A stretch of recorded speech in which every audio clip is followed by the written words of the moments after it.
स्वतंत्र भारद्वाज जी, एक बात बताइए, उत्तर प्रदेश में कानून व्यवस्था के नाम पे जिस तरीके से एनकाउंटर किया जा रहा है, क्या वो सही है? बिल्कुल सही है, क्योंकि हम लोग सबसे पहले ये चीज़ पढ़ते हैं टिट फॉर टैट, जैसे को तैसा। अगर आप आतंकवादी आपके यहाँ पल रहा है तो आराम से मारिए, क्योंकि कहीं ना कहीं देश के लिए खतरा है, समाज के लिए खतरा है। और जो जिहादी तत्व के लोग जो यहाँ बस रहे हैं, हिंदुस्तान में जो बसे हुए, पाकिस्तान से ज़्यादा यहाँ के दोगले हिंदू और दोगले मुस्लिम से खतरा है। तो बिल्कुल इनकाउंटर बिल्कुल जायज़ है, गाड़ी पलटना, इनकाउंटर हो, बीच चौराहा पे मारा जाए, हम लोग सहमति देते हैं इस चीज़ को। मतलब योगी राज में जो कुछ भी हो रहा है वो सब सही हो रहा है? जी बिल्कुल, हम तो बिहार से बिलोंग करते हैं और बिहार का बच्चा योगी मॉडल चाह रहा है, बिहार में भी योगी मॉडल है, ठीक है। और हर एक स्टेट में योगी मॉडल का मांग है, क्योंकि जिस तरह वो जो जितने भी जिहादी तत्व के लोग हैं, जितने मुगल के पैदाइशी लोग हैं, देखिए हम क्लियर कहना चाहते हैं कि जो अशफाकुल्ला खान, वीर अब्दुल हमीद, उस्ताद बिस्मिल्लाह खान, अब्दुल कलाम, अगर आप इन लोग के आइडियोलॉजी पे चल रहे हैं तो आपका कुर्बानी है, अशफाकुल्ला खान का कुर्बानी है, टैंक पे टैंक उड़ाया है, उन लोग का रिस्पेक्ट है। उनके अगर कोई वंशज है इस देश में, उन लोग को हम सम्मान देते हैं, और हिंदू राष्ट्र बनने के बाद भी उन लोग को रहने का हक है, ठीक है, बिल्कुल उन लोग रहेंगे।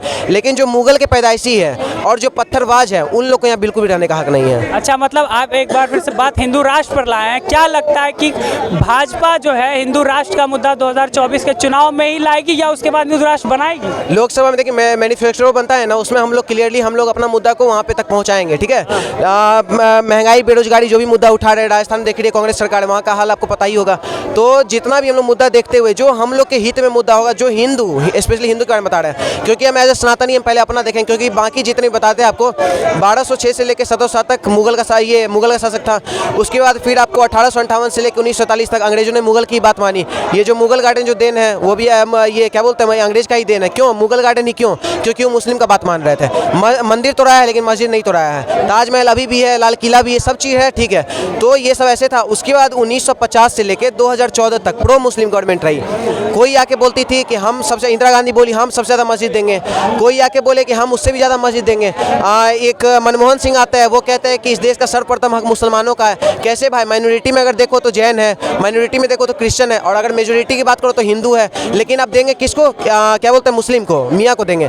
तो हम ये कहना चाहते हैं, ये जो कटमुल्ला का पार्टी जो था, तो अब ये हट गया। पहले अभी हिंदू मुस्लिम नो डाउट पूरा तगड़ा वाला हो रहा है, हिंदू मुस्लिम होना भी चाहिए, हम तो चाह रहे हैं। क्यों होना चाहिए? बताते हैं ना, क्योंकि पहले जितने भी गवर्नमेंट रहे, पहले जितने भी शासक रहे, वो सिर्फ मुस्लिम जपते थे, ठीक है। सो कॉल्ड मुस्लिम के लिए लड़ते थे कि मस्जिद देंगे, वक्फ बोर्ड देंगे। लेकिन अब हम लोग का मांग है कि हिंदू मुस्लिम करो, और क्या बोलते हैं, जो अभी जैसा सिचुएशन है हिंदू मुस्लिम, क्योंकि भारत माता के 4 सिपाही हिंदू मुस्लिम सिख ईसाई, इसमें कहीं भी ना जिहादी का नाम है, ना ही सेक्युलर हिंदू का नाम है, और ना ही वामपंथ का नाम है। तो इस लोग को रहने का बिल्कुल हक नहीं है। लेकिन भारत माता के 4 सिपाही जो हिंदू मुस्लिम सिख ईसाई, उन लोग के लिए रिस्पेक्ट है, वो लोग यहाँ रह सकते हैं। मतलब आपके हिसाब से कांग्रेस हिंदू मुस्लिम पार्टी है, लेकिन एक तरफ राहुल गांधी तो कभी जनेऊ दिखा देते हैं, कभी खुद को ब्राह्मण बता देते हैं, तो कभी दिग्विजय सिंह जैसे नेता कहते हैं कि हम तो मोदी से बड़े हिंदू हैं। सर देखिए, जनेऊ हम भी पहने हुए हैं और अंदर जनेऊ पहना जाता है, ठीक है। वो दिखाने के लिए बाहर में आप पाखंडी तरह पहन लीजिएगा और आप बोलिएगा कि हम हिंदू हैं, हम ब्राह्मण हैं, ऐसा कुछ नहीं। नेहरू अपने इतना अगर मान लीजिए कट्टर हिंदू है, अभी नए नए कट्टर हिंदू आमिर खान पैदा हुए हैं, वो देखते हैं क्या बोलते हैं, अभी अपने घर पे रुद्राभिषेक करवा रहे हैं, अपनी बेटी को हिंदू लड़का शादी करवा रहे हैं। तो ये सब नए नए जो कट्टर हिंदू आ रहे हैं, इसके लिए सबसे पहले थैंक्स टू मोदी जी, क्योंकि मोदी जी के बदौलत आज के डेट में हर घर से कट्टर हिंदू पैदा हो रहा है। अब इस पर एक सवाल और भी आता है, जो सब लोग माइनॉरिटी में पूछते हैं कि क्या 2014 के बाद हिंदू जगह है? नो डाउट, हिंदू पहले भी था, अभी भी है और आगे भी रहेगा, क्योंकि सनातन धर्म है जिसका आदि अनंत है, वो तो रहेगा ही।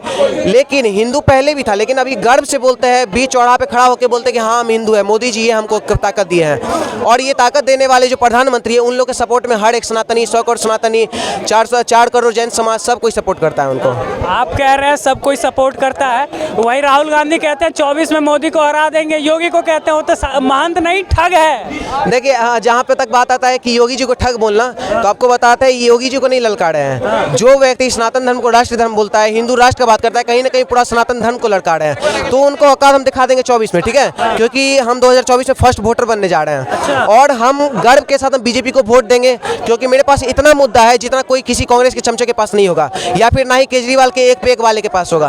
तो हम इतना मुद्दा लेके चले हैं कि डेवलपमेंट का मुद्दा हो, जितना रूरल एरिया को जितना भी जो NS से जोड़ा गया है, नितिन गडकरी जितना काम किए हैं, कोई जो अंधभक्ति होगा कांग्रेस का, जो कोई चार टुकार चमचाई होगा जिसको नहीं दिख रहा होगा, तो पाकिस्तान चल जाए भाई, नहीं तो डेवलपमेंट बहुत हुआ है। आपको बताते हैं कि ये जो गैस सिलेंडर का भी बात आता है, तो आपको पहले जो है फूक फूक के कोयला में जलाया जाता था, मेरे गांव में भी होता था, क्योंकि हम ग्रामीण क्षेत्र से बिलोंग करते हैं, तो हम आपको बताते हैं उससे आपको कैंसर का रोग बहुत तेजी से बढ़ता है। अब आपको मान लीजिए, आपको अगर 1000 में अगर आपको सिलेंडर मिल रहा है जिससे आपका कैंसर होगा ही नहीं, संभव ही नहीं है, तो क्यों ना इस चीज़ को समर्थन दे। अगर मान लीजिए हम आपको बता रहे हैं, आपको आपको 10 रुपये का पिज़्ज़ा देंगे और 100 रुपये का एप्पल देंगे, तो आप मूड खोइएगा तभी आप 10 रुपये वाला पिज़्ज़ा लीजिएगा। तो बात खत्म है। अगर आप महंगा करके आप अगर अच्छा चीज़ दे रहे हैं जिससे कैंसर खत्म हो रहा है, तो बस हम उसी को सपोर्ट करते हैं। मोदी जी का जितना नीति है, उज्ज्वला योजना, जनधन योजना, हर योजना को तहत हम लोग देखते हुए सब एडुकेटेड जितना भी इस यूथ है या जितना भी एडुकेटेड इस देश के नागरिक है, सब मोदी जी को सपोर्ट करने वाले हैं। चलिए, बहुत धन्यवाद। क्या लगता है भाई साहब, योगी आदित्यनाथ कह रहे हैं उत्तर प्रदेश में अपराधियों को, माफियाओं को मिट्टी में मिला देंगे, मिला पाएंगे? भाई बाबा जो चाहे वो कर सकते हैं। हाँ। बाबा के हाथ में प्रशासन है, बाबा के हाथ में संविधान ही बाबा के हाथ में ही है। हाँ। तो बाबा चाहे संविधान की सुने या ना सुने, हाँ। लेकिन जो बाबा को सही लगता है बाबा वो काम कर सकते हैं। राहुल गांधी कहते हैं वो तो ठग हैं, महाठग हैं। नहीं यार, ये कहना थोड़ा गलत है, क्योंकि बाबा जी के आने के बाद से, क्योंकि मैं भी उत्तर प्रदेश का ही निवासी हूँ, हाँ। प्रयागराज मेरा घर है। अच्छा। तो ये बिल्कुल अच्छी बात है कि वहाँ पे सड़कें वगैरह, बिजली वगैरह का सपोर्ट करता हूँ सभी को। किसे? मैं बीजेपी को सपोर्ट करता हूँ। बीजेपी को क्यों सपोर्ट करते हैं भाई साहब? वो तो देश को डुबा रही है, बेच रही है। भाई देश को डुबा रही है, बेच रही है, मुझे इतना आइडिया नहीं है, बट मैं ये चाहता हूँ कि जो एजुकेशन का काम है हमारा वो होना चाहिए भाई। अच्छा, बीजेपी देश बेच रही है अडानी को।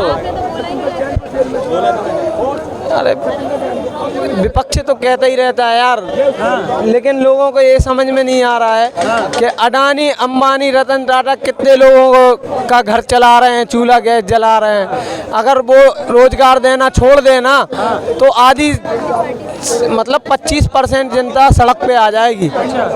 लेकिन जनता को इस समझ में नहीं आ रहा। विपक्ष ने बोल दिया अडानी अंबानी चोर हैं तो वो चोर हो गए। मतलब जब से बीजेपी आई, जब से बने क्या अडानी अंबानी करोड़पति, वो तो पहले ही से हैं। कह रहे हैं अडानी तो 609 नंबर पे थे, दुनिया में दूसरे नंबर पे पहुंच गए। तो भाई कल के दिन मैं भी कुछ बन जाऊंगा, ऐसे मैं कर्म करूंगा, अडानी अंबानी को भी पीछे छोड़ दूंगा तो मुझ पे भी सवाल खड़े हो जाएंगे। आपको कहेंगे सरकार से? देखो उस दौड़ में राम को भी नहीं बख्शा गया, उन पे भी सवाल खड़े हुए हैं। कृष्ण को भी नहीं बख्शा गया।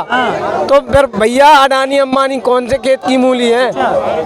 एक बात बताइए, रामकृष्ण ले आए हैं तो हम यूपी ही चलते हैं। यूपी में बाबा कह रहे हैं, योगी आदित्यनाथ कह रहे हैं कि मिट्टी में मिला देंगे माफियाओं को। तो इसमें कांग्रेस और अखिलेश के पेट में चूहा क्यों दौड़ रहा है, मिर्ची क्यों लग रही है? कह रहे देश में संविधान है, कानूनन तौर पे जाना चाहिए, ऐसे एनकाउंटर करने से न्याय मिलता है क्या? तो भाई पहले तो मैं ये बोल रहा हूँ, बलात्कार भी मैं कर दूँ 5 साल में सजा मिलती है, तुरंत सजा क्यों नहीं मिलती है? इतना अपना कमजोर कानून है भाई। हाँ, तो आपके हिसाब से एनकाउंटर जायज है माफियाओं? बिल्कुल जायज है। मैं तो बहुत समर्थन करूंगा, पूरे देश से बोलूंगा समर्थन करो, जो जैसा करे। हाँ।